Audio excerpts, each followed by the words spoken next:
pensat res més. Només veig a la Sandra al sofà de casa dient-me: hem de parlar. Quan la teva nòvia et diu això, només poden ser dues coses: o està prenyada o et deixa. I et juro per Déu que en aquells segons d'espera abans no digui res més, només penses: per l'amor de Déu, que estigui prenyada. El sexe dels àngels és una comèdia que parla de les pèrdues, dels retrobaments, de l'amor, de les capacitats de les persones, de les discapacitats de les persones i una mica per trencar una llança en favor de la diversitat, no? Que tots som diferents i per aquest mateix motiu tenim dret a ser iguals davant de la llei i de la societat.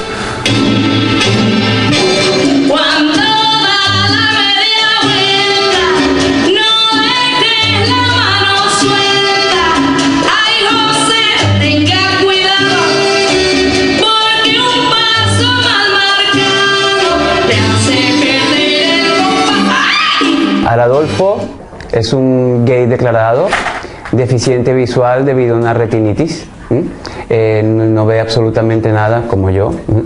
Del ojo derecho, del ojo izquierdo solo ve un 5%, con un campo visual muy pequeño, además una visión muy borrosa. Una persona que se toma las desgracias con humor negro, esa persona que hace de lo negativo, saca lo positivo y que siempre va diciendo las verdades a sus amigos. Els invàlids estem condemnats a estar sols.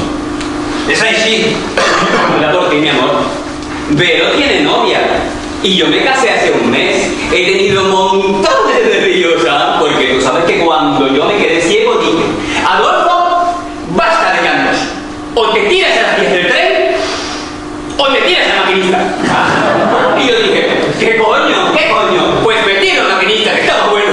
L'obra parla de la diversitat funcional, amb la qual aborda diferents personatges que es mouen de manera no estàndard, com es diu, no? I llavors el que ve a dir l'obra és que tenim emocions i desitjos com qualsevol altra persona i que no som ficus.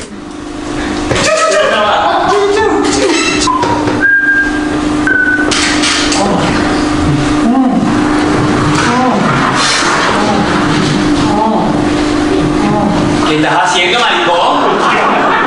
¡Huele a macho! Bé, jo em dic Judit Saula i en aquesta obra del sexe dels àngels faig el personatge de la Vero. Jo no tinc una discapacitat i aquí en aquesta obra la faig veure que tinc una hemiplegia a la banda dreta, i això ho he aconseguit arrel de que conec la Isabel Palomeque, que és una persona, una amiga meva que realment va patir un ictus, i arrel d'això he pogut anar més enllà amb l'actuació i fer-ho, crec que bastant digne. Però com se li passa pel cap suggerir-li una cosa així a un paralític?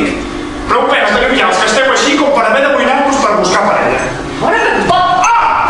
Què et passa? Ens poso o què? Que tinguem discapacitat física, no vol dir que siguem discapacitats emocionals. Jo tinc una tetraplegia incompleta. Això ve a dir que voluntàriament no moc les cames ni tampoc moc els dits de les mans, només moc el pols una mica, però ja està. El que passa és que ens ensenyen a agafar i deixar anar les coses amb el moviment del canell, i d'altra banda conservo la sensibilitat per això del cos, perquè no està la medul·la trencada del tot. Però tio, per què no em pilles estacionat que et queda més a prop del bar? Estaria bé. Només que no tenen ascensor, saps? I la caiguda del llibre que dirà rodes no és el meu esport preferit. És el protagonista i no podria pujar a l'escenari de la Muntaner sense l'ajuda dels seus companys. Ara Eladio Ranz fa de psicòleg en una escola, però als 18 anys es va matricular a l'Institut del Teatre perquè volia ser actor. L'accident que el va deixar en cadira de rodes també li va fer canviar els plans professionals. Amb aquesta comèdia s'ha decidit a actuar. I el que tothom es pensa quan em va a la cadira és que sóc impotent. Amb aquesta propaganda, quin collons vols que et fixi a mi? No evita temes delicats i ho fa d'una manera amb humor que va entrant i marxes havent passat una bona estona, jo penso, i la gent ho comenta, però amb coses al cap. Mongòlic, retardat... Que sembla que sí, que ja t'he entès que no soc normal. O soc normal.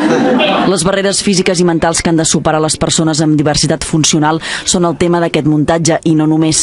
L'autor també aborda la doble discriminació que en molts casos suposa ser discapacitat i homosexual, i la va titular El sexe dels àngels. Dins de certs entorns és complicat, es fa més dur. és trencar amb aquesta idea que es té de vegades, amb aquests tòpics de que la gent amb diversitat funcional és gent digna de llàstima i gent asexuada. Adolfo, basta de llantos. O te tiras a las vías del tren o te tiras al maquinista.